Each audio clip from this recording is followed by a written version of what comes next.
ನಮ್ಮ ದೇವರೆಲ್ಲ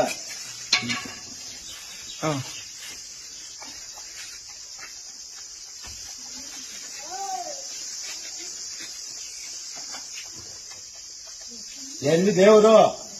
ಯಾರ್ ದೇವ್ರು? ಮನ್ಸನಾಗೈತೆ ದೇವ್ರು. ದುಡ್ಲಿಕ್ ಬಿಡ್ಬಾರ್ದು ಆ ಅಮ್ಮನ. ಇಲ್ಲಿ ಕುಲ್ಸಿದ್ದೀನಿ ಆ ಅಮ್ಮನ ಇಂಜೆಕ್ಷನ್ ತೋರ್ಸ್ಬೇಕು, ಪೂಜೆ ಮಾಡೋಣ. ಯಾಕ ಅದ್ರ ಮುಂದೆ ದುಡ್ಲಿಕ್ಕೆ ಈ ತರ ಮಾಡ್ತೀರ? ನಿಮ್ಗೆ ದೇವ್ರ ತೋರ್ಸಿ, ದೇವ್ರ ಯಾರ? ಇಲ್ಲ ನಾ ತೋರಿಸ್ತೀನಿ ನೋಡ, ಅವ್ರೇ ದೇವ್ರು. ಅವರು ಹೃದಯಾಗ ಅವ್ರೆ. ಇಲ್ಲಿ ಯಾರು ಇದ್ದೇನೋ ಅವ್ರ ಹೃದಯಾಗ ಅವ್ರೆ. ನಿನ್ನ ಮೇಲೆಲ್ಲ ಬರಲ್ಲ, ನನ್ನ ಮೇಲೆ ಬರಲ್ಲ, ಯಾರ ಮೇಲೂ ಬರಲ್ಲ. ದೇವ್ರೈತೆ, ದೇವ್ರೈತೆ. 50 ಪೈನ ಬಚ್ಚಲ್ಲ ಅದು ಕರೆಕ್ಟ್. ಈ